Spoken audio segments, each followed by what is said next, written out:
Hola, ¿qué tal? Muy buenos días desde Sevilla. Este lunes es 19 de febrero y los andaluces han dicho sí a su nuevo Estatuto de Autonomía. Un sí mayoritario, pero escaso en participación.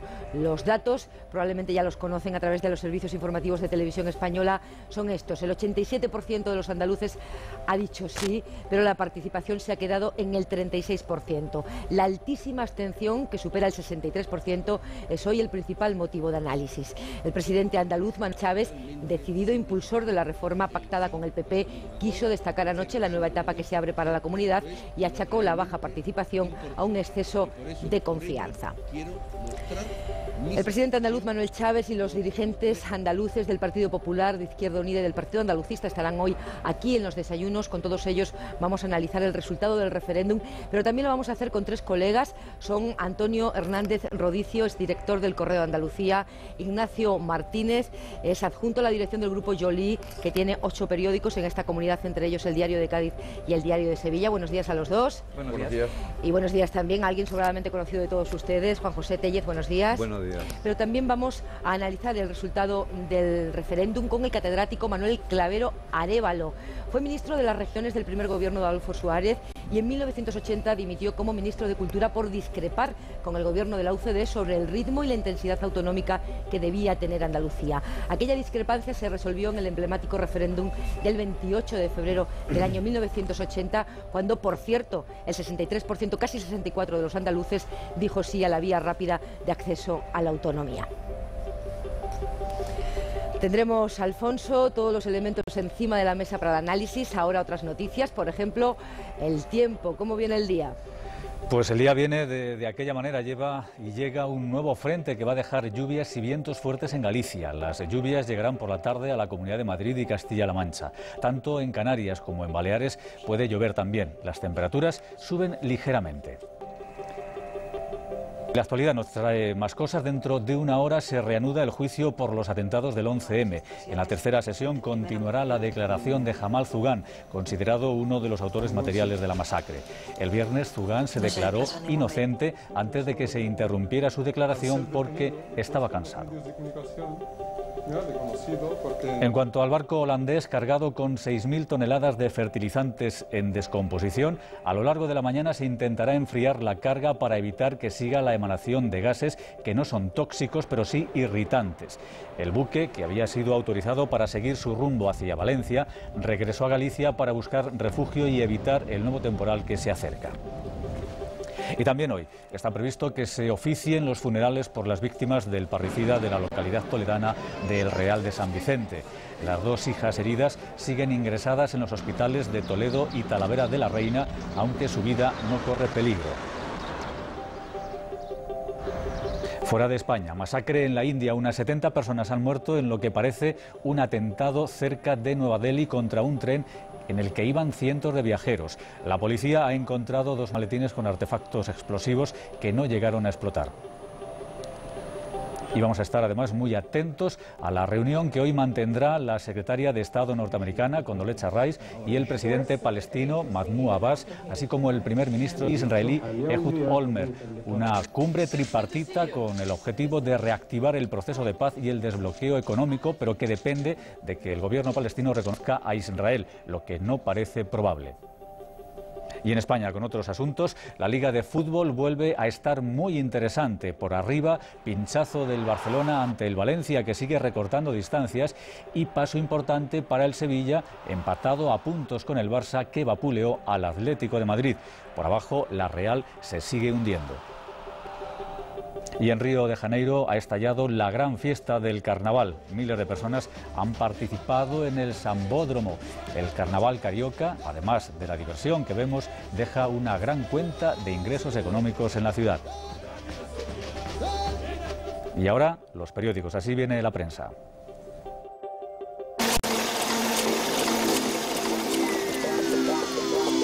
La masiva abstención empaña el sí al estatuto. Lo destaca hoy en portada el Diario de Sevilla. En el sur de Málaga, Andalucía da un sí rotundo al estatuto con una abstención muy alta. Y en el Ideal de Granada, sí al nuevo estatuto con la mayor abstención de la historia de Andalucía. Un dato que también destaca El País. Andalucía aprueba el estatuto con la participación más baja de su historia. En el mundo, solo el 31% de los andaluces refrenda su realidad nacional. Para ABC, el modelo territorial de Zapatero se topa con el desdén de los andaluces. Y en La Razón, 2 de cada 3 andaluces dan la espalda al Estatuto de Chávez. En La Vanguardia, un breve Andalucía se abstiene. Y El Periódico resume así la jornada. El sí arrasa, pero votan solo el 36% de los andaluces. También imágenes para el referéndum en las portadas. En El País, el presidente Chávez en su colegio electoral. 2 jóvenes de una chirigota en las cabinas electorales gaditanas.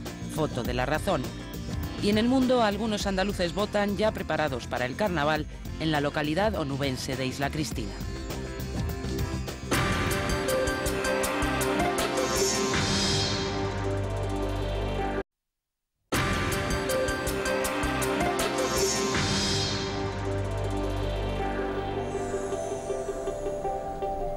Aquí seguimos, además de las elecciones, o mejor dicho, del referéndum en Andalucía. Nos vamos a ir enseguida a Sevilla. Hay 3 focos de indudable interés informativo. Nos vamos en primer lugar a la Audiencia Nacional. Se reanuda el juicio por el 11M. Silvia Rodríguez, buenos días. ¿Qué tal? Muy buenos días. Hoy continuará el interrogatorio a Yamal Zougam, considerado uno de los autores materiales de la masacre, aunque él el viernes negará cualquier relación con ellos. Hace apenas 20 minutos hemos visto la llegada del primer furgón blindado con algunos de los procesados. Y en Galicia, atentos también al barco con fertilizantes en mal estado. Ana Lorenzo, ¿qué puede ocurrir hoy con el carguero? Buenos días, pues acabamos de saber que el buque está ya a punto de entrar en la ría de Viveiro, en la costa de Lugo, donde estaba siendo remolcado para protegerlo de los vientos del sur, que hoy se espera que sean aquí muy fuertes. Por otra parte, a las 10 de la mañana se reúne de nuevo aquí, en esta torre de control de salvamento marítimo en A Coruña, el gabinete de crisis formado por la Administración Central y la gallega para decidir sobre la posibilidad de un enfriamiento de la carga a bordo. A las 12 del mediodía está prevista una rueda de prensa y esperemos conocer ya ahí datos más concisos sobre el futuro de este barco.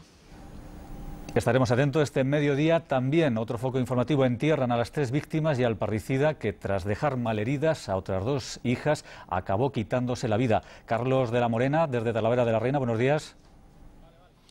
Hola, buenos días. Efectivamente, aquí saldrá en torno a las 11:15 de la mañana la comitiva fúnebre con destino al Real de San Vicente para enterrar a los 4 fallecidos en este trágico suceso. Gregorio Ramos habría asesinado a su propia madre, enferma de Alzheimer, a su mujer con serias dificultades para caminar y a su propio hijo también con frecuentes depresiones. El propio Gregorio Ramos había sido diagnosticado con un tumor recientemente. En cualquier caso, en el Real de San Vicente, distante a unos 30 kilómetros de aquí de Talavera de la Reina, nadie esperaba que Gregorio Ramos tomara esta trágica decisión para terminar con los problemas que acechaban su vida. Volveremos a partir de las 10 a estos 3 lugares para conocer novedades si es que se han producido. Como decimos, el otro foco de atención está ahora mismo en Sevilla. Toca análisis de los resultados del referéndum. Pepa, cuando quieras. Análisis, Alfonso, con Juan José Tellez, con Ignacio Martínez y con Antonio Hernández Rodicio. Lo primero es obvio, primera valoración de ese resultado. Sí, mayoritario, escasísima participación. Ignacio Martínez. A mí me parece más relevante la alta abstención, en todo caso por la sorpresa, ¿no? Es más noticia porque es una sorpresa tanta abstención. Las encuestas nos hablaban de más o menos una participación de la mitad del censo. Yo creo que es más relevante la abstención que el sí. Y 3 consideraciones sobre la abstención. La primera, es verdad lo que dice el presidente Chávez, de que ha habido un exceso de confianza del electorado, pero seguro que también hay un distanciamiento importante de los ciudadanos de la política y de los políticos. La segunda consideración es que no solo atañe esto a los políticos, a los partidos, porque todos los partidos políticos del arco parlamentario andaluz pidieron la participación, pero también todos los sindicatos, también todas las organizaciones patronales y también todos los medios de comunicación. Así que la responsabilidad va más allá de los partidos políticos. Y tercera consideración, también hay una indudable responsabilidad de los ciudadanos que tienen la obligación de votar. Si querían estar en contra de un proceso. El barómetro de otoño de hace poco más de un año del CIS decía que, cuando preguntaba a los ciudadanos por sus preocupaciones fundamentales, decía que el 0,00% de los andaluces estaban interesados por la reforma estatutaria. El resultado de ayer les da la razón, pero los ciudadanos, si están en contra de un proceso, lo que tienen que hacer es participar y decir que no están de acuerdo, ¿no? Esta es la dificultad del resultado. claro, el sí es fácil de interpretar, el no también, pero hoy seguro que va a haber interpretaciones para todos los gustos sobre la abstención, desde que significa la adhesión sin más a lo que decida la mayoría hasta un castigo al proceso estatutario. ¿Tú cómo lo interpretas, Antonio? Sin duda la altísima abstención no era un dato que estuviera en la mesa. Ese 36%, 36,4% que se ha producido de participación es muy bajo. Empaña sin duda. Lo que creo que sí es la noticia más importante, que es ese sí contundente, es el sí más alto después del referéndum de la reforma política y del Estatuto del País Vasco, el sí más alto que se ha producido en los 10 referéndums que se ha celebrado en España, lo cual no significa que desde luego no quede marcada ampliamente por esa abstención. Una abstención que posiblemente solo es posible analizar con rigor desde una confluencia de factores. Imagino que podremos entrar posteriormente en ello, y ahí tengo que coincidir con Ignacio. Creo que la culpa, entre comillas, está muy repartida, y también no solo la clase política, que evidentemente pues demuestra una deslavazada relación con el resto de los ciudadanos, pero creo que los ciudadanos también tenemos no solo obligaciones, sino también deberes. Juan José Tellez le ha puesto lupa a los resultados, por lo menos en algunas circunscripciones. ¿Qué análisis, qué cuentan los datos del voto andaluz? A mí me llama la atención también el dato del no, porque las previsiones apuntaban a un 6% del no y casi roza el 10%. Yo no creo que todo obedezca a la estupenda campaña por el no del Partido Andalucista, que creo que ha sido bastante seria y solvente, pero tiene otras lecturas. Los obispos también pidieron el no. El único municipio de Andalucía donde ha salido el no es Marinaleda, gobernado por Izquierda Unida, porque una parte de Izquierda Unida, la del Sindicato Obrero del Campo, estaba en contra del estatuto, pero también en las circunscripciones, al menos los datos que tengo son de Sevilla y Cádiz, donde el Partido Popular tiene mayor predicamento, donde hay más cota del no. Con lo cual no sé si eso puede encerrar un voto vergonzante de la derecha, que ha preferido apostar por el no, a pesar de las directrices de su propio partido, que apostaba por el sí. Habrá que analizarlo corriendo el tiempo, pero desde luego yo creo que hay que examinar no solo qué ha ocurrido en esta campaña, sino qué ha ocurrido desde 1981 a 2007 en Andalucía para que se desmovilice el interés por algo tan importante como un estatuto. ¿Qué querías decir, Ignacio? Sí, estamos justo en el límite entre el barrio de Los Remedios y el barrio de Triana. Triana es muy conocido en toda España, quizá Los Remedios no, pero Los Remedios, lo diré para la audiencia del resto de España, es un feudo electoral del PP. Bien, en Los Remedios el no ha sacado un 33%. Y el sí solo un 58%, y la abstención ha sido muy superior a la media de toda Andalucía. Solo votó aquí el 26% del electorado. Esto quiere decir que una buena parte del electorado del Partido Popular ha votado que no o no ha votado. Y yo quería decir que el domingo pasado, no ayer, el domingo anterior, hubo varios mítines muy importantes en Andalucía. Vino el presidente del Gobierno, habló el presidente Chávez, vino Ángel Acebes, el secretario general del PP, y hubo mucho tobilleo, mucho codilleo. Se dieron lo que se dice aquí popularmente como mucha caña. El presidente del Gobierno, por ejemplo, recordó la guerra de Irak, habló del odio que dejó el PP en España, de la crispación que genera este partido en el país, que España no se merece esta oposición, que es una derecha desesperada. El presidente Chávez dijo que el PP es un lastre para Andalucía, y Acebes dijo que Zapatero quiere romper España, no fue nada original aquí, y defendió el sí contra el PSOE, y dijo que ese sí contra el PSOE mitigaría el desastre, la división y el enfrentamiento creados por el presidente del Gobierno. Quiero decir que los dos grandes partidos han trasladado su crispación de estos últimos años a la campaña, y que esto sin duda ha fomentado también la abstención. Vamos a recibir enseguida a nuestro primer invitado esta mañana, que es un hombre que sabe mucho de autonomismo, que conoce muy bien Andalucía, el profesor Manuel Clavero Arévalo, pero antes quería que Antonio rematara lo que había esbozado al principio. Es una confluencia de factores, no sé si con los que han explicitado tus compañeros te das por satisfecho. ¿Tú crees que han intervenido algún otro? Yo me da la sensación, porque es difícil tener un análisis exacto y riguroso de la explicación de cada voto, pero sí parece, primero, que el haber dado por hecho que el sí iba a salir, además de forma notable, es el primer factor de desmovilización. Aquí ciertamente ha habido, digamos, gresca entre los partidos políticos, se han empleado los mítines al uso de las campañas habituales, pero no ha habido un enemigo a batir, porque al final el sí formal y oficialmente lo pedían todos los partidos. Ya, pero no puede ser que la confrontación juegue a favor o en contra de la participación, depende del análisis que hagamos, porque se dice no ha habido confrontación porque había acuerdo entre los dos grandes partidos y por eso pues se ha desmovilizado el electorado, o apuntaba Ignacio, los partidos se tiran los trastos a la cabeza y luego queremos que el electorado apoye los proyectos que le presenta. Es decir, la confrontación o la ausencia de confrontación, perdona, depende del análisis, juega a favor o en contra de la participación. Pasa que no había, insisto, confrontación sobre el objetivo de fondo, que era el sí. Había una confrontación más epidérmica, más en torno partidista, mitinero, si queréis. La confrontación de fondo no existía tanto en cuanto nadie, al menos los partidos mayoritarios, no propugnaban más que el sí. Sin embargo, ¿qué ha ocurrido? Ignacio ha hecho un análisis abuela pluma de un caso concreto, y es cierto, hay muchos feudos del Partido Popular donde ha habido un no muy elevado, desde luego a la contra de las tesis oficiales del partido.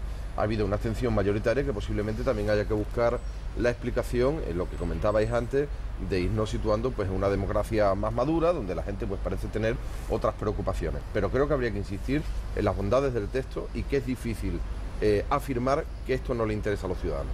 Bien, pues son las 9:20 de la mañana. Manuel Chaves, el presidente del Gobierno andaluz, que les recuerdo que a última hora del programa va a estar aquí en los desayunos, dijo anoche que asumía la responsabilidad por la baja participación, aunque subrayó ese sí mayoritario de los que fueron a votar. Andalucía tiene un nuevo estatuto de autonomía y tiene un nuevo estatuto de autonomía respaldado y legitimado por un sí abrumador. Yo asumiré la responsabilidad que los ciudadanos y las ciudadanas de Andalucía quieran hacer descansar sobre mis hombros. Responsabilidad sobre la participación y espero que también la responsabilidad sobre el sí abrumador.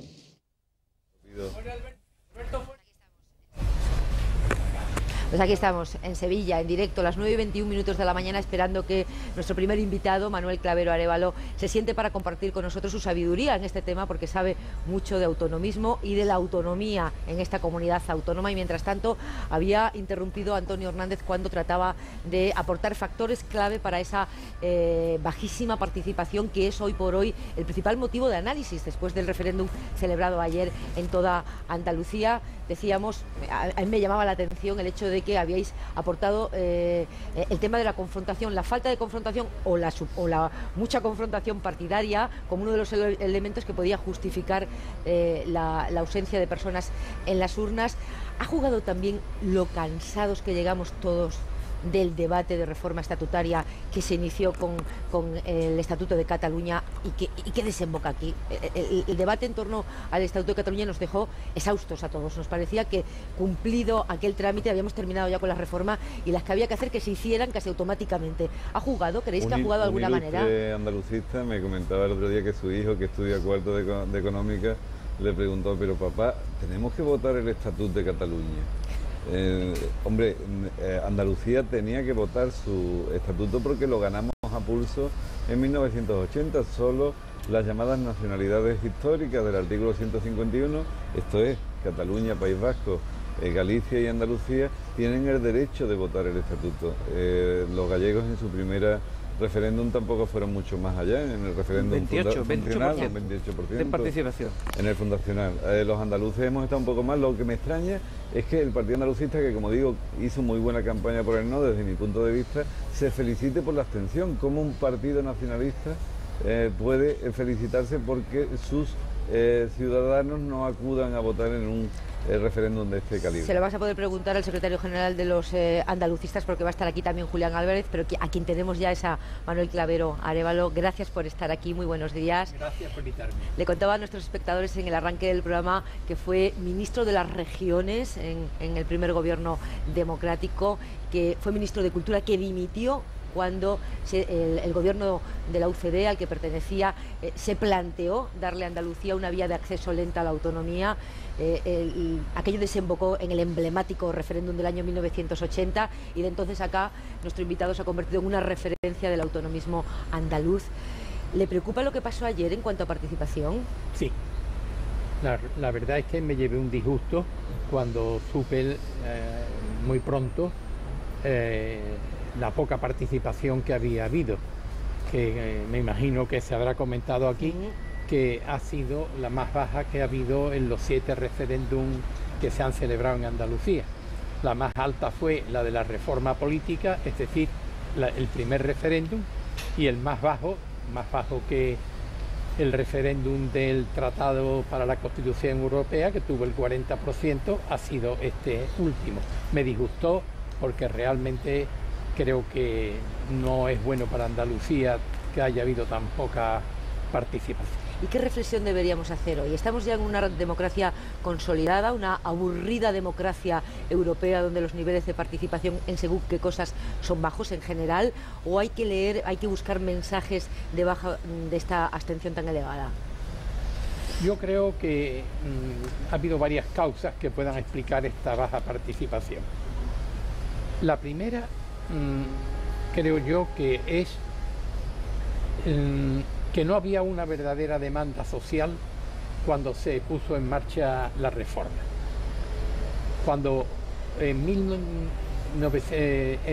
el año 2001 el presidente Chávez, en un debate sobre el estado de la comunidad, anunció que se iba a producir la reforma del estatuto, no había demanda social, y la prueba es que estuvo varios años después de aquel anuncio sin poner en marcha la iniciativa. Esto creo yo que explica en gran parte la abstención. Y después creo, sin embargo, que puesta en marcha el plan Ibarretxe y sobre todo la reforma de Cataluña, Andalucía no podía estar pasiva ante un fenómeno que se iba generalizando, sobre todo en las comunidades del artículo 151 de la Constitución. Pero desde que empezó el procedimiento de la reforma, la verdad es que no se ha sabido interesar a la ciudadanía, que no tenía interés al principio, pero que no se ha sabido incorporar a el interés.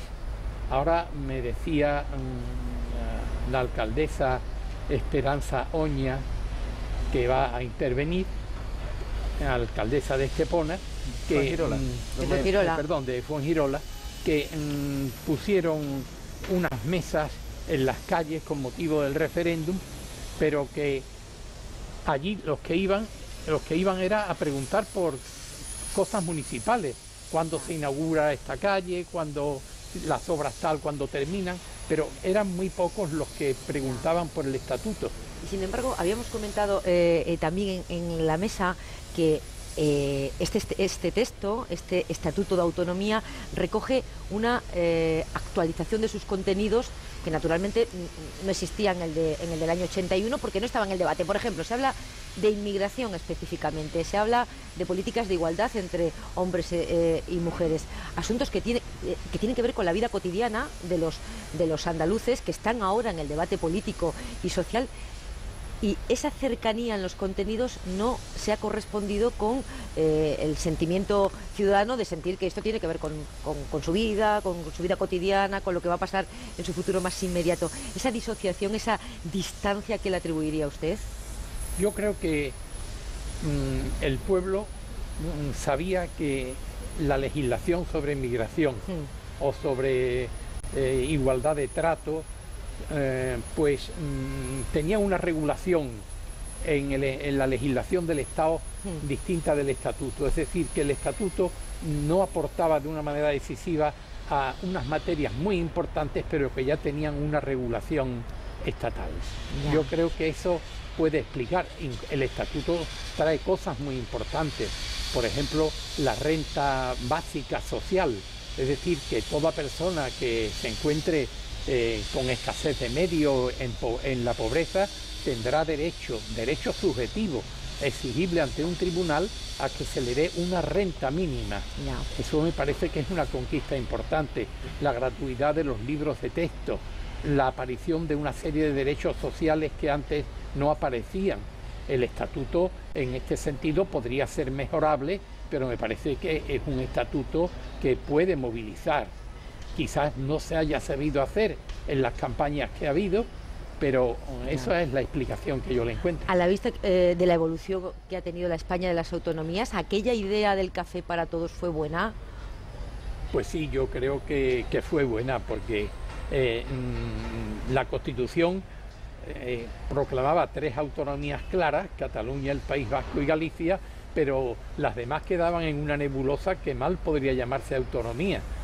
Y yo creo que eso no era bueno para España. Yo creo que para España el que las distintas comunidades tuvieran personalidad jurídica, poderes, competencias, potestad legislativa, que en la Constitución las del 143 por lo menos no la tenían garantizada. Yo creo que el café para todos ha sido bueno, lo cual no quiere decir que el café para todos sea igual, porque cada uno tiene sus propios problemas que las tiene que ver reflejados en su estatuto. Nuestros espectadores nos han escuchado decir en esta mesa de debate y en cualquier mesa de debate en la que se plantea la realidad de la España autonómica de hoy, nos ha escuchado hablar de ese café para todos, aquella expresión que es de este señor, los derechos de autor por el café para todos, hay que pagárselos a Manuel Clavero Arévalo, y ha dado lugar a muchas reflexiones sobre dónde termina el reparto del café, porque parece que cada vez las autonomías históricas, las nacionalidades históricas quieren distinguirse subiendo un escalón, ¿no?, con respecto a las que se incorporaron al reparto del café. No sé si alguien quiere hacer alguna reflexión a propósito de lo que se está diciendo. ¿Cree usted que está suficientemente garantizada la deuda histórica en el estatuto, el cobro de la llamada deuda histórica de Andalucía en el estatuto, y cómo puede ejecutarse? ¿Está al menos usted satisfecho de cómo se recogen? Yo creo que la deuda histórica pasada, es decir, lo que debe el Estado Andalucía por la deuda histórica, está garantizada en cuanto que se fijan unos plazos para determinar la deuda y luego otro plazo para pagarla. Sin embargo, lo que no me gusta de la redacción que se le dio en las Cortes Generales a la disposición adicional segunda, que regulaba precisamente lo que es la deuda histórica, pues eso ha desaparecido en el texto de las Cortes Generales en relación con lo que se aprobó aquí, que es lo mismo que figuraba en el Estatuto del 81, es decir, la definición de la deuda histórica, con lo cual creo que se corre el riesgo de que se pague lo que se debe por deuda histórica, pero ya cada año no se ponga en el presupuesto del Estado lo que cada año le corresponde por deuda histórica, es decir, por no llegar al mínimo en la prestación de los servicios básicos, y eso ha desaparecido, y eso me preocupa. Ignacio. Sí, don Manuel, de la misma manera que una alta participación habría, digamos, dado un fuerte respaldo a las reformas estatutarias en España, esta alta abstención pone en cuestión todas estas reformas estatutarias en el conjunto del Estado. Yo creo que de alguna manera va a afectar a la generalización de las reformas en las cuales estamos inmersos. Ahora, no hay que olvidar que, a diferencia de la iniciación de los estatutos de autonomía, ya Cataluña, el País Vasco y Galicia tuvieron referéndum, Andalucía también, muy brillante por cierto, pero las demás no lo van a tener, ni lo van a tener ahora. Es decir, la Comunidad Valenciana no va a tener referéndum, ni ninguna otra, salvo Galicia, que lo tuvo tan bajo como acaba de recordar en su primer estatuto, y el País Vasco. Y estas dos comunidades de las llamadas históricas todavía ni siquiera han presentado en las Cortes Generales su propio estatuto. Pero yo creo que de una manera indirecta va a afectar. Sí, Antonio. Sí, don Manuel, yo creo que desgraciadamente la abstención no está basada en debates tan cualitativos. Desgraciadamente, ojalá hubiera habido un debate profundo sobre la redacción de la deuda histórica como motor de la abstención, pero no ha sido así, a mi entender, ¿no? Ni siquiera con algunos elementos que se han demostrado estériles al final, como aquel debate de la realidad nacional, que parece que tampoco ha terminado por provocar la abstención, ¿no? ¿No cree usted, le pregunto, pasado el tiempo, más de 30 años de aquellos primeros referéndums, que realmente la gente percibe que puede ser un texto interesante, pero que se ve como cosas de políticos? Pues sí, se ha dicho que una de las razones que puede explicar esta abstención es la distancia que hay entre los problemas que parecen ocupar a los políticos y los que realmente preocupan a la ciudadanía. Pero creo que esta reflexión puede ser una reflexión precipitada, porque si observamos el día a día de los políticos, quizás lo que aparezca mucho en los medios sea la reforma estatutaria, pero hay infinidad de políticos dedicados a la sanidad, a la enseñanza, y eso es que no sale en los medios de comunicación. Pero creo que es que además sería un problema para Andalucía y para España que los políticos estuvieran dedicados al estatuto y no a los verdaderos problemas que preocupan a los ciudadanos. Las 9:34 de la mañana. Queremos agradecer especialmente al profesor Clavero Arévalo que haya estado aquí en los desayunos en una mañana con el cielo cubierto, un poco de fresco en Sevilla, desde donde les contamos hoy el resultado y buscamos los porqués de ese resultado del referéndum andaluz. Gracias por haber venido, buenos días. Gracias. Y nos vamos a esta hora, como siempre, en los desayunos a la bolsa. Pedro Carreño, ¿cómo arranca la jornada, cómo arranca la semana? Buenos días. ¿Qué tal? Buenos días. Bueno, pues la semana, por lo que vemos, ha comenzado de forma positiva y bastante prometedor el arranque, porque en estos momentos el IBEX 35 está subiendo un 0,3% y eso significa que el principal indicador, el IBEX 35, vuelve a tocar prácticamente con los dedos los 14.900 puntos hoy. Hay un sector protagonista, no es el eléctrico, en este caso es el sector inmobiliario y concretamente los títulos de Metrovacesa. Atención, porque los títulos de Metrovacesa, la primera inmobiliaria del país, están ahora mismo suspendidos de cotización. ¿La razón de esa suspensión? Bueno, pues que esta mañana el Consejo de Administración ha remitido un informe, una comunicación a la Comisión Nacional del Mercado de Valores en la que le indica que, atención, el presidente Joaquín Rivero y la familia Sanahúja se van a dividir la compañía. Es decir, que Metrovacesa, la primera inmobiliaria del país, va a quedar partida en dos. Como decimos, los títulos ahora mismo de esta compañía están suspendidos de cotización. Por lo demás, echamos un vistazo al resto de mercados. En el mercado del petróleo vemos que el barril de Brent, el que utilizamos aquí en Europa, arranca la semana con una ligera subida y vuelve a tocar el barril de Brent los $59. Y atención en el mercado de divisas, porque vemos a un euro fortísimo en su cotización frente al dólar. Ahora mismo un euro vale algo más de $1,31,5. Así que de momento así es como empieza la semana aquí en el parque madrileño, Pepa. Gracias, Pedro. Así empieza en lo económico, en la bolsa. Las ejecutivas nacionales del PSOE y del PP van a analizar seguro esta mañana los resultados del referéndum en Andalucía, con un sí mayoritario al texto que se sometía a referéndum, pero una escasísima participación. Julián Álvarez, buenos días. Buenos días. Secretario General del Partido Andalucista. La semana pasada estuvimos con él aquí en los desayunos. Hablábamos entonces de qué participación sería razonable en torno al 50, decíamos, y qué pasaría con un sí mayoritario o un sí no mayoritario. En fin, ya tenemos los datos encima de la mañana. Y la primera sorpresa, le traslado la que he recogido de la mesa de análisis hace unos minutos. Se sorprenden de que el Partido Andalucista se atribuya la abstención. Considere un éxito la abstención de ayer. No, nosotros no nos atribuimos ninguna abstención. No nos atribuimos ni siquiera el voto no, que podríamos decir somos la única fuerza política que lo pedía. Luego ese voto no debe ser un voto del Partido Andalucista. Nosotros ni nos atribuimos el no, ni muchísimo menos la abstención. Lo que sí le damos un importante valor político a la abstención. Nosotros no somos de los que entendemos que 2 de cada 3 andaluces no hayan participado es un dato menor, o es un dato sencillamente de que la gente estaba pensando en otras cosas. Yo creo que no es así. Yo creo que esa abstención hay que darle una explicación, y creo que precisamente venimos a estos días a intentar dar una interpretación lógica, racional de lo que está pasando. Desde mi punto de vista es grave, es un hecho en primer lugar gravísimo, es decir, creo que cuando 2 de cada 3 ciudadanos no participan en un proceso electoral, algo mal debemos estar haciendo todos los políticos, incluidos nosotros, incluidos los del Partido Andalucista. Pero también hay que reconocer que indudablemente la máxima responsabilidad de lo que ha pasado es del que promovía este referéndum, del que pretendía convertir este referéndum en una operación política, porque esto ha sido desde el primer momento una operación política del señor Chávez, y por lo tanto lo que sí hicimos ayer fue culpar al señor Chávez del resultado, culparlo de esta grandísima abstención sin precedentes en la historia de nuestra autonomía. Ustedes pedían el no, el sí del porcentaje de gente que votó, fue muy mayoritario. ¿Hacen algún análisis de eso? Bueno, nosotros siendo el 6% de los votos de los andaluces y teniendo el 3% del tiempo en los espacios públicos, hemos conseguido movilizar casi el 10% de los ciudadanos en torno al no. Y creemos también que hemos generado una duda razonable en muchísima gente, porque no se ha pretendido dar una explicación profunda de lo que era este texto. Se ha pretendido que el voto a favor del texto sea un voto de confianza en torno al señor Chávez. Él nos decía sencillamente que le miráramos a la cara y que después fuéramos a votar que sí. Y los ciudadanos claramente no lo han hecho.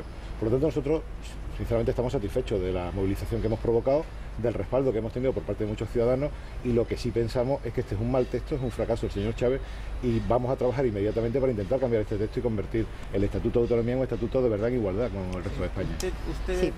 ha centrado, si lo digo bien, por hablar de las cuestiones fundamentales, su crítica al Estatuto en dos asuntos. Ustedes querían que figurara como en el catalán que Andalucía era una nación, y ustedes querían una financiación muy superior a la que entiende que se ha conseguido con el Estatuto. Si hubieran conseguido meterlo de nación en el Estatuto, ¿hubieran pedido el sí?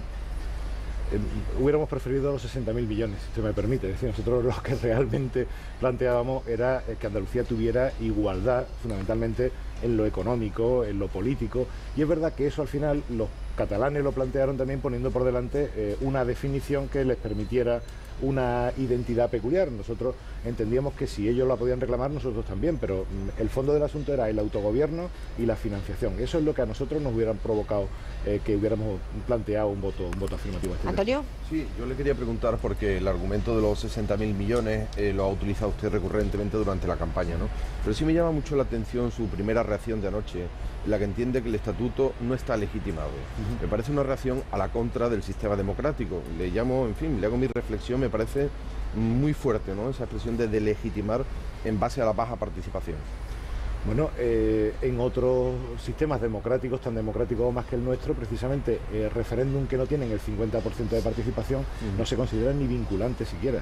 Es decir, nosotros tenemos un referéndum convocado en base a una ley de modalidades de referéndum que desde mi punto de vista es manifiestamente mejorable. Es una ley que creo que no da respuesta a las necesidades de participación democrática de la sociedad.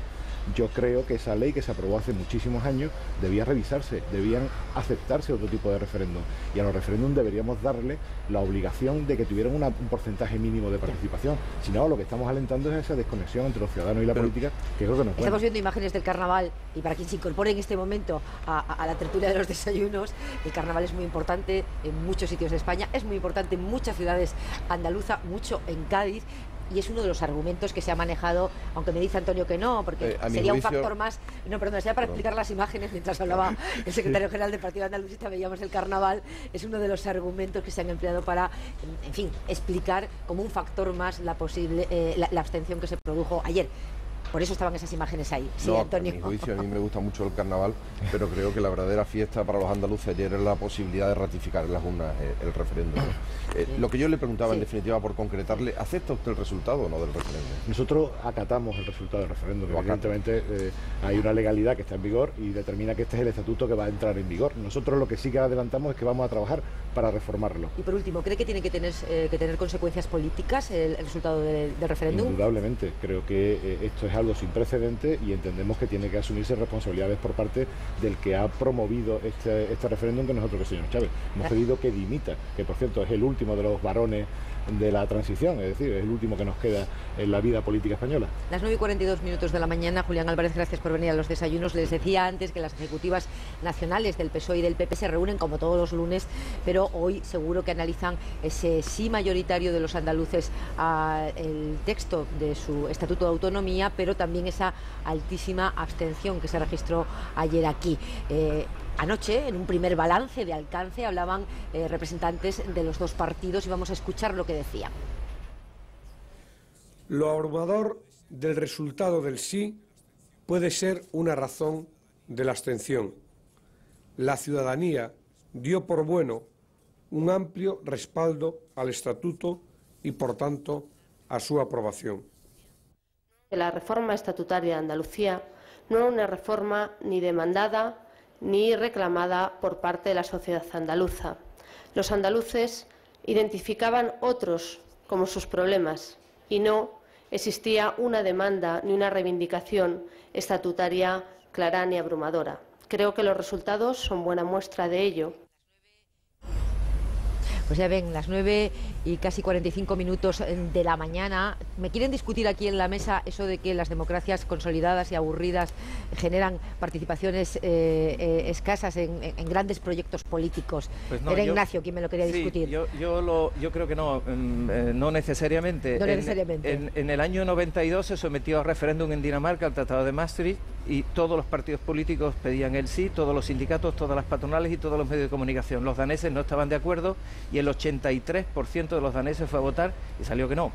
Pero votó el 83%, es decir, 2 veces y media más que los andaluces ayer. Así que no, en Europa las democracias consolidadas no son aburridas, a veces son apasionantes, con un tratado como el Tratado de Maastricht que podía ser tan opaco o tan poco cercano a los ciudadanos como puede ser este estatuto.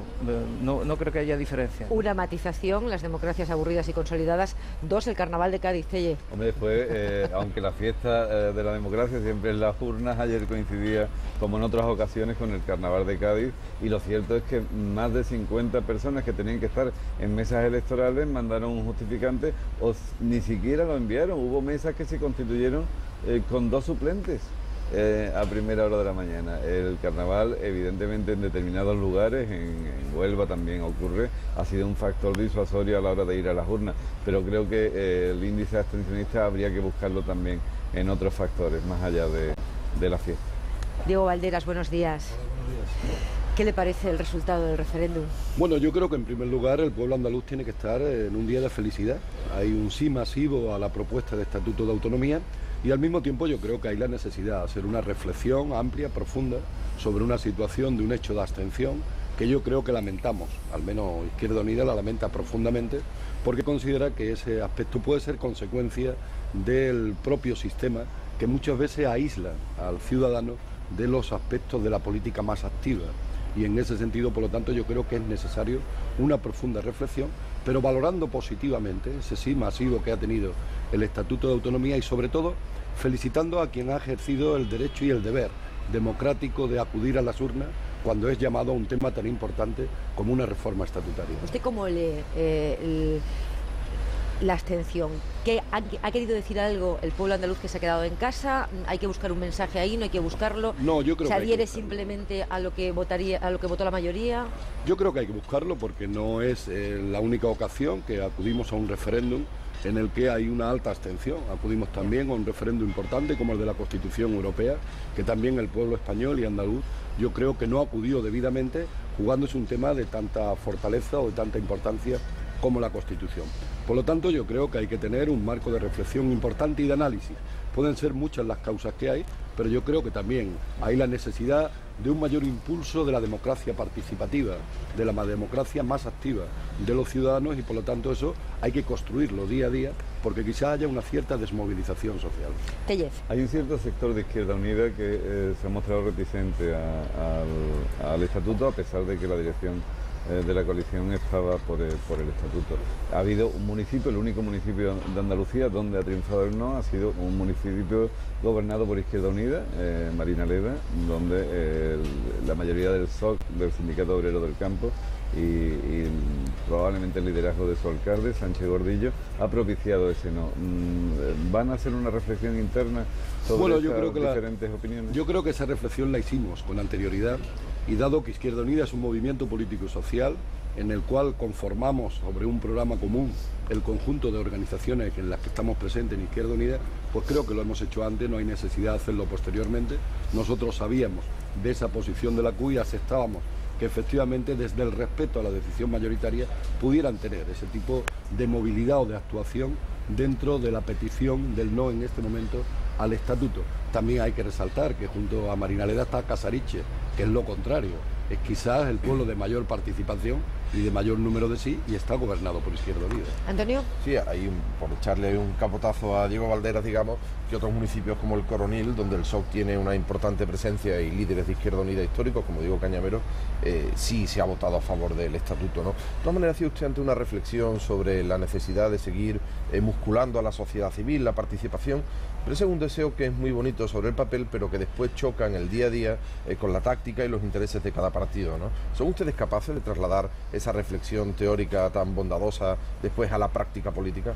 Bueno, yo no creo que solo seamos capaces, creo que es una trayectoria y una coherencia de mi formación política. Yo creo que la propia conformación de Izquierda Unida como una fuerza política de nuevo tipo te mueve a esto, te mueve a un concepto de la pluralidad en el marco de la democracia, incluso interna, de una formación política que estimula, en la mayoría de los casos, a la participación. Voy a poner un ejemplo. Yo he hecho un análisis sobre los ayuntamientos donde Izquierda Unida tiene una presencia importante o una organización importante. Y lo que puedo decir hoy es que prácticamente estamos casi 10 puntos por encima de la media que se ha dado en el conjunto de Andalucía. A mí me llena eso de satisfacción, digo que es la norma general. También hay algunos elementos que se han quedado en la participación que ha tenido Andalucía, pero por regla general, donde Izquierda Unida tiene una fuerte presencia y una fuerte solidez como organización o como dirigente de cargos públicos en las ciudades, yo creo que ha habido una participación muy amplia, muy importante. La distancia entre ese discurso de buenismo político en lo teórico y la práctica cotidiana que vemos a los partidos, esa distancia se agranda en periodo electoral. ¿Ha jugado de alguna manera la precampaña de las municipales, en fin, en la falta de un discurso unitario? Eran 3 partidos los que pedían el sí y recordaba Ignacio Martínez cómo se tiraban los trastos en los mítines más recientes. Sí, yo dije al principio de la campaña de que la bulla, la polémica, la confrontación innecesaria cuando se estaba de acuerdo con la norma estatutaria desde el 94% de la soberanía del pueblo andaluz expresada en la Cámara Andaluza no era necesaria. De cualquier forma habrá que situar que ha habido determinadas fuerzas políticas que han tenido más responsabilidades en que la bulla, la polémica y la confrontación se haya elevado por encima de la información, del conocimiento y de acercar directamente el Estatuto de Autonomía a cada casa de cada andaluz. Pero hay cada cual que juzgue y cada cual... ¿Qué fuerza política? Bueno, yo creo que por una parte creo que el Partido Socialista no ha dado un esfuerzo suficiente desde la institución, especialmente de la Junta de Andalucía, para que el Estatuto estuviera en tiempo y forma en toda la casa de los andaluces y de las andaluzas.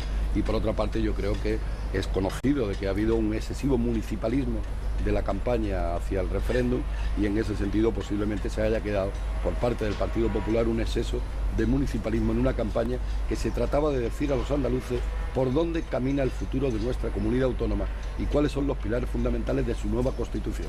Pues vamos a preguntarle por lo que acaba de decir a nuestra siguiente invitada, porque es la vicesecretaria general del Partido Popular de Andalucía, pero también alcaldesa de Fongirola. Diego Valderas, gracias por haber venido a los desayunos. Buenos días. Estamos haciendo un programa en directo desde Sevilla, son las 9:50 y por eso ven que vamos con bastante marcha para ir recibiendo a todos los políticos, a los representantes de la soberanía andaluza. No sé si me va a discutir Ignacio Martínez esta expresión y conocer su opinión sobre lo ocurrido aquí ayer. Anoche, desde el Partido Popular, Javier Arenas, su presidente en Andalucía, decía que la baja participación tenía que mover también, como señalaba Diego Valderas, a una reflexión.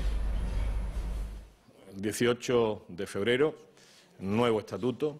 Para mí que eso significa nuevo estatuto, nueva vida política en Andalucía y que se abre con toda claridad una nueva etapa. La participación ha sido muy baja. La participación que se ha dado en el día de hoy es la más baja en un referéndum en la historia democrática de Andalucía. La más baja en un referéndum. Y eso pues debe invitar principalmente a una reflexión profunda a los impulsores de esta reforma del Estatuto de Autonomía de Andalucía. Hace frío aquí, me preguntaba Esperanza Oña si se dejaba la chaqueta. Sí, no pasa nada en absoluto. Buenos días. Buenos días.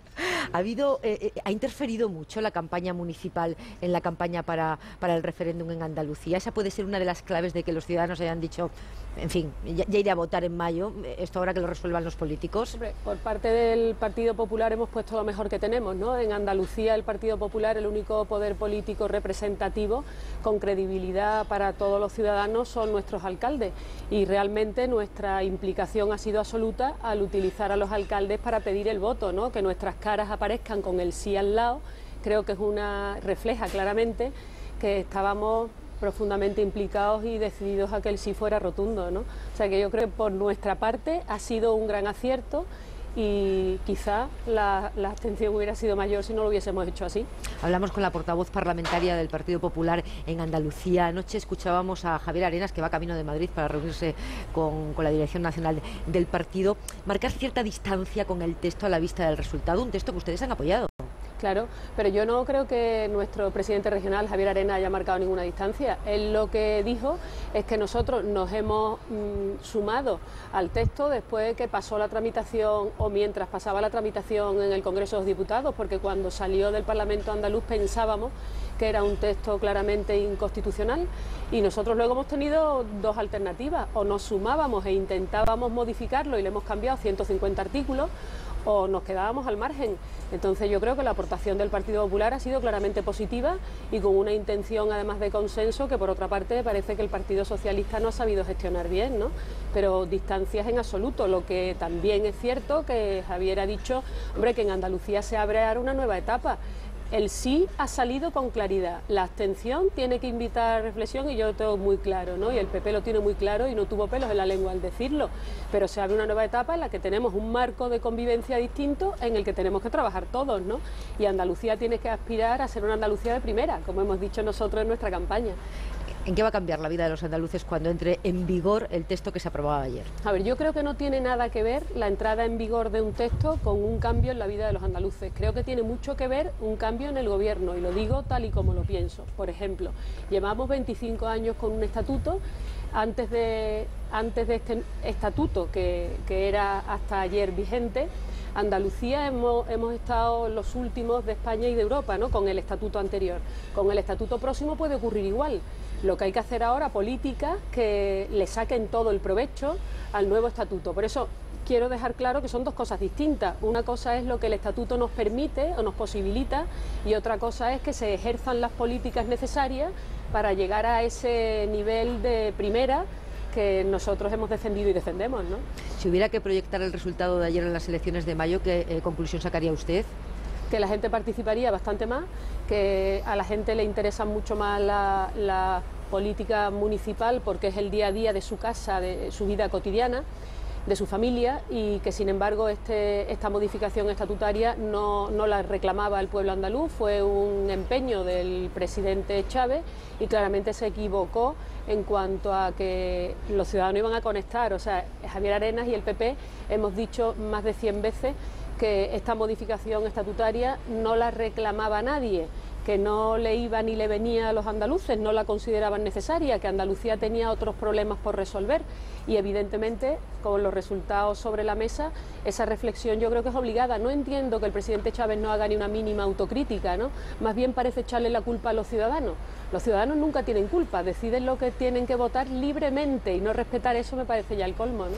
Dice el editorial de La Vanguardia hoy que uno de los responsables de la escasa participación de ayer es el Partido Popular por su política confusa en materia de reforma estatutaria, ¿no? Ahora sí, ahora no, ahora apoyo, ahora no apoyo. Yo creo que todo lo contrario. El Partido Popular de confuso no tiene nada, sino lo que ha hecho es no apoyar el Estatuto catalán, que ha sido el único que no ha apoyado, porque hay otros que se han reformado con el apoyo del PP, pero porque es anticonstitucional. Nosotros lo consideramos que es inconstitucional y de hecho está recurrido.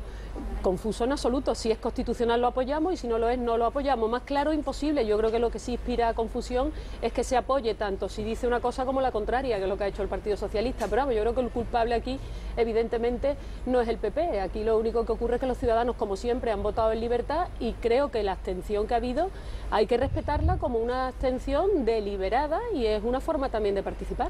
Ignacio. Sí, el presidente regional de su partido durante la campaña en una entrevista dijo que en la agenda de Chávez primaba el estatuto, que en la suya primaba el cambio. Habla usted también del cambio. ¿No cree que eso sí invita a los ciudadanos, sobre todo a los votantes del PP, a decirles nosotros lo que queremos es quitar al PSOE, ganar nosotros las elecciones y gobernar nosotros? El estatuto no es una prioridad para nosotros, ¿no? ¿Eso desmoviliza? ¿Eso fomenta la abstención, no cree? Yo creo que el intentar buscar responsables fuera es una torpeza y lo digo desde el respeto más absoluto a cualquier opinión. O sea, me parece que es tan válido votar sí, no, que abstenerse, sobre todo si es una abstención reflexiva, es decir, que se ha decidido la abstención. Entonces, el hecho de que nosotros consideremos que tiene que cambiar el gobierno es tan importante o tan decisivo como el presidente Chávez cuando dice que tiene que permanecer. porque el presidente Chávez ha pasado toda la campaña diciendo que tiene que seguir el PSOE para que Andalucía sea al máximo. Entonces no sé por qué va a ser inconveniente lo que diga uno y no va a ser inconveniente lo que diga el otro, ¿no? Tenemos un minuto para una pregunta, a ver. Sigo sin verles entusiasmados sobre la necesidad de un estatuto al que han apoyado. Quizás eso explique que en buena parte de sus circunscripciones haya prosperado el no, o es que usted presume que ha habido una cierta disidencia de su electorado sobre lo que pedía la dirección, o que se ha escorado su electorado hacia la postura del Partido Andalucista. Me parece que más bien la oposición al PP es la que dice continuamente que no estamos entusiasmados. No veo ningún dato objetivo para sacar esa conclusión. Y respecto a lo que dice usted de las circunscripciones nuestras, creo que se equivoca. Claramente, si mira los resultados, se equivoca. ¿Por qué? Porque la abstención es bastante homogénea en todas partes. Y le voy a dar un dato, Dos Hermanas. Le hablo del no. No. Pues en Marinaleda no gobierna el PP, gobierna Izquierda Unida y ha salido un no rotundo, ¿no? Pero en Dos Hermanas gobierna el Partido Socialista y es un emblema del PSOE y dijeron que metieron 40.000 personas en el mitin. No han votado ni siquiera las personas que estaban en el mitin. Es decir, que creo que la abstención ha sido bastante homogénea, que los datos no nos hacen sacar esa conclusión sobre la que usted preguntaba.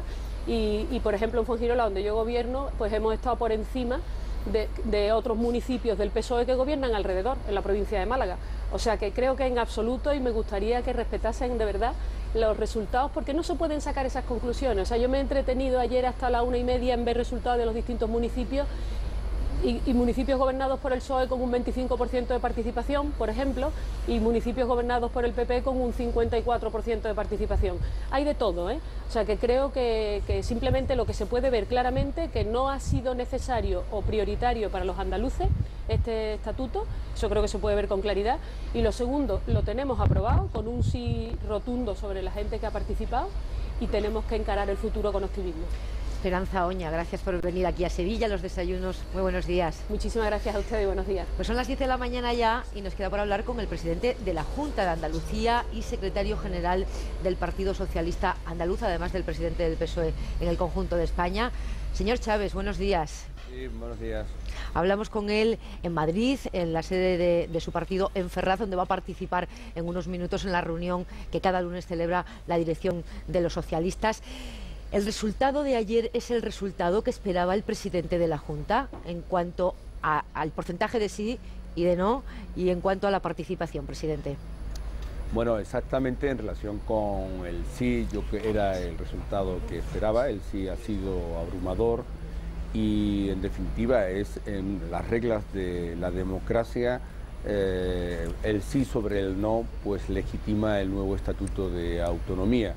Ahora es cierto que no me esperaba la participación, yo esperaba que fuera un poco superior a la que realmente ha sido, pero bueno, tenemos que aceptarlo así. Los ciudadanos decidieron quizás por confianza, porque entendía que el partido estaba ganado de antemano, que el sí estaba asegurado, pues decidió no acudir a las urnas y tenemos que respetarlo así.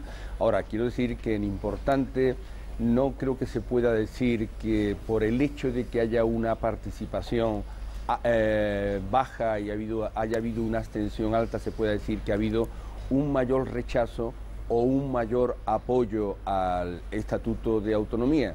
La gente que ha decidido no ir a votar no se puede decir que haya manifestado ni rechazo ni apoyo. Lo único que se puede contabilizar, así tiene que ser en la democracia, son los votos de la gente que ha decidido ir a votar, es decir, el sí, el no, el blanco y el nulo. Y en este caso, pues el sí ha sido abrumador con respecto al no. ¿Quiere decir esto que no nos tiene que preocupar la abstención que ha habido? Sí, lógicamente nos tiene que preocupar y todos los políticos pues tenemos que tomar nota de lo que ha ocurrido. ¿Y qué conclusiones saca de esa altísima abstención, presidente? ¿Esas notas a dónde conducen? ¿Tienen alguna consecuencia política? Bueno, pues mire, yo no sé qué consecuencias políticas tendrán y no sé qué opinión se formarán los ciudadanos y qué valoración harán al respecto, ¿no? Yo sé que si la participación hubiera sido muy alta, pues todo el mundo ahora estaría colgándose las medallas, porque el éxito suele tener muchos padres. En este caso la participación no ha sido alta, pues el responsable es uno solo, ya se sabe, todo el mundo apunta los cañones contra mí como secretario general del PSOE y como presidente de la Junta de Andalucía. Pero yo lo que quiero decir es que yo asumo la responsabilidad que me corresponda, la que quieran hacer descansar sobre mis hombros la ciudadanía, no me importa. Los demás, pues ahora mismo están todos, diríamos, quitándose las pulgas de encima. Bueno, es una posición fácil. Yo soy y quiero ser un político responsable, asumo la responsabilidad, asumo también la responsabilidad de haber iniciado el proceso de reforma del estatuto. ¿Qué es lo que ha podido pasar? Pues que creo que la gente ha podido considerar que el partido estaba ganado de antemano, que el sí iba a ser abrumador, que en principio había coincidencia entre el Partido Popular, Izquierda Unida y el Partido Socialista en el sí, y eso pues ha producido pues un relajamiento y una confianza en el electorado que quizás pues haya sido la motivación de haber tomado la decisión de no ir. Anoche anunció que se reuniría próximamente con el presidente del Gobierno para poner en marcha ya el desarrollo del texto aprobado ayer. ¿Para cuándo estará en vigor alguna de las medidas que contempla el Estatuto de Autonomía, alguno de los aspectos? Bueno, nosotros nos vamos a poner inmediatamente en marcha, por ejemplo, la constitución de las comisiones bilaterales, la Comisión Mixta para la Deuda Histórica, la Comisión Bilateral Estado, Junta de Andalucía y la Comisión Mixta para Asuntos Económicos y Financieros.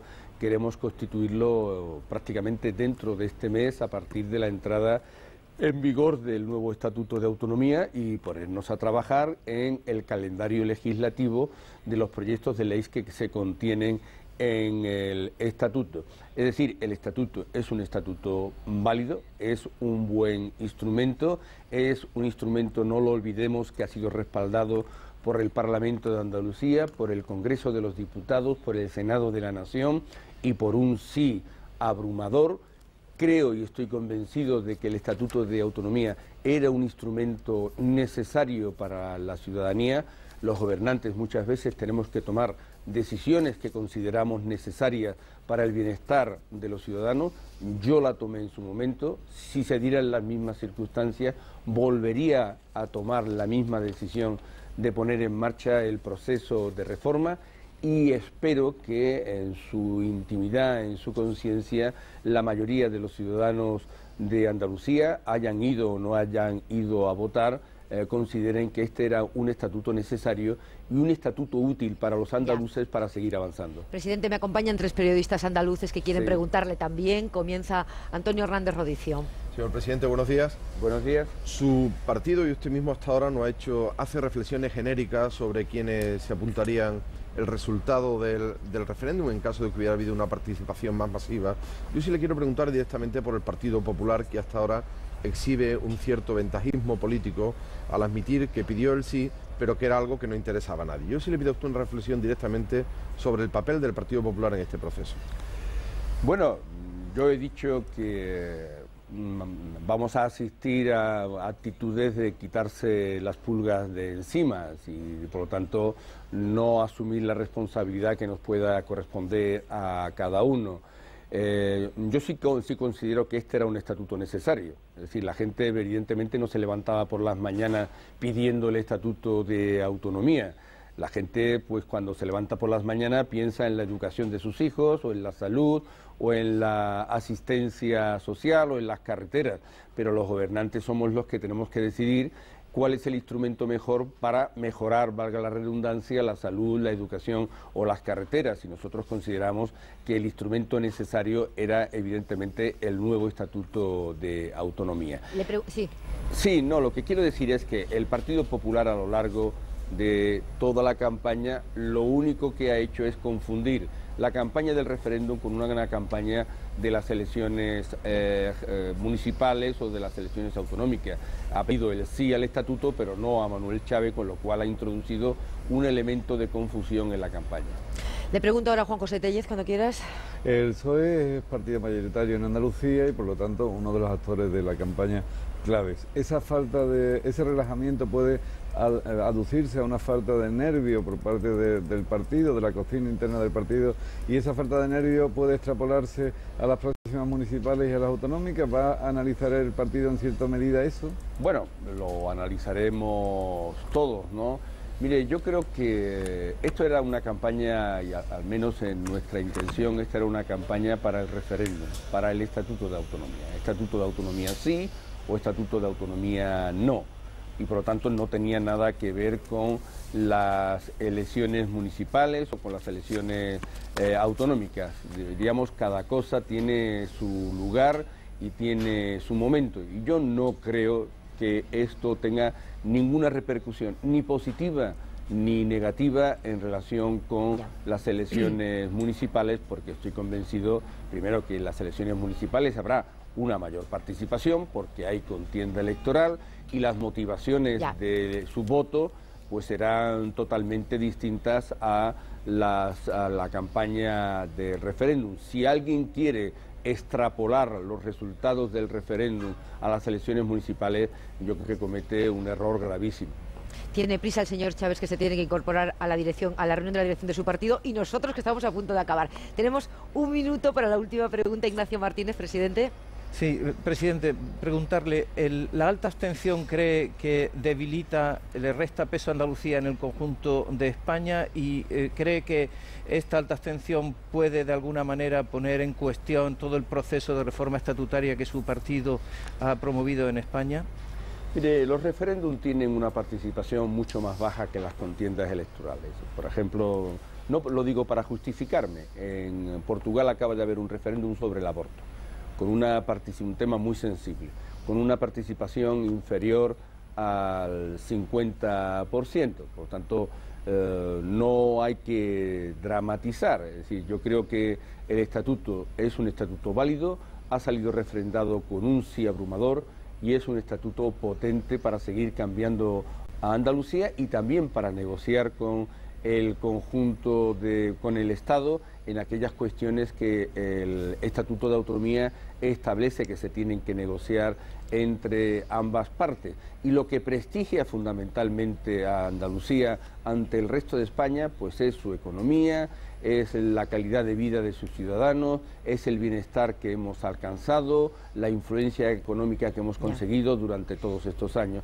Eso es lo realmente importante, y yo estoy convencido que eso va a ser mejorado en los próximos años con el nuevo estatuto. Pero cuestiona, presidente, como le preguntaba Ignacio Martínez, el proceso de reformas estatutarias que puso en marcha el presidente Zapatero. En absoluto. Yo creo que no lo podemos olvidar. Ha habido comunidades autónomas que han aprobado su estatuto de autonomía, y son comunidades autónomas gobernadas por el Partido Popular, es decir, por la Comunidad Valenciana y por Baleares. Castilla y León, que está gobernada por el PP, también ha iniciado su proceso de reforma estatutaria. Canarias, por un partido nacionalista. Es decir, que el proceso es un proceso que se desarrolla con iniciativas del Partido Popular e iniciativas del Partido Socialista, aunque el primer impulso fue del Partido Socialista.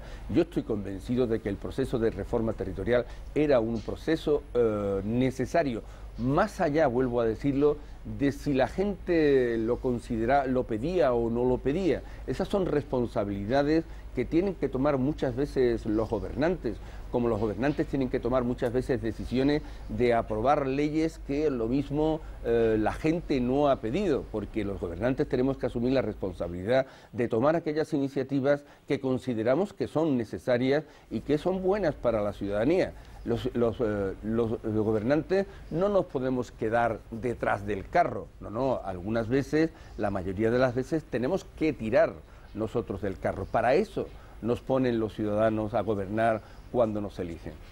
Manuel Chaves, le agradecemos mucho que haya querido estar esta mañana de nuevo aquí en Los Desayunos. Buenos días. Buenos días. Sí. Presidente, buenos días. Le decía que le agradecemos que haya querido estar esta mañana de nuevo aquí en Los Desayunos. Muchas gracias. Creo que se ha cortado en el último momento, ¿no? No, le hemos recibido perfectamente la entrevista. Muchas gracias. Buenos días. Las 10 y 12 minutos de la mañana, el punto y final a este análisis exhaustivo de lo ocurrido ayer en Andalucía. Lo pone con humor la tira de Nacho.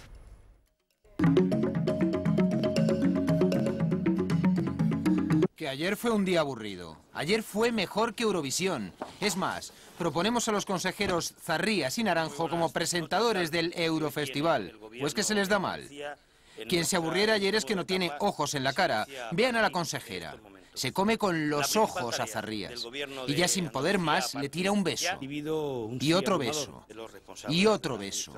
Se pasó la noche así, en un acceso frenético de amor y aprobación a sus palabras, que llegó a tomar visos de baile de San Vito. ¿Qué hora es? Son las 9:15 pasadas. Hasta eso les salió media hora aproximadamente. Pues no fue el único impulso sexual de la noche. El líder andalucista salió anchísimo. La señora rubia a su derecha, no digamos. Por momentos se humedecía los labios mirando al líder como quien está mirando a la merienda, luego al frente, orgullo andaluz. Y sin llegar a tan volcánica pasión, no me dirán que la entrevista concedida por el líder de Izquierda Unida no fue un tú y yo bastante sugerente. Chávez se quedó de animador pasivo. Empezamos. Sí. Porque a él le tocó salir solo como a la una, básicamente para tirar del carro. Y eso es lo que he hecho desde el primer momento. Tirar del carro. Para tirar del carro, el buey solo bien se lame. Arenas también salió solo. Suya fue una de las sentencias inteligentes de la noche. Nuevo estatuto. Para mí que eso significa nuevo estatuto. Echaba humo. Pero ya cuando se lió a valorar la participación. Muy baja. La más baja. Una de las presentes, la más baja, se dio por aludida y se largó, agachada, para más INRI. Todas estas cosas pasaron en la noche andaluza, la noche de la tecnología. El escrutinio está muy rápido con el sistema tecnológico que se acaba de implantar. Lo dice seguro por el vigilante jurado tecnológico que se buscaron en este colegio, el medieval de la armadura que hay al fondo. O por el sistema de apertura de urnas, que no fue automático ni falta que hizo.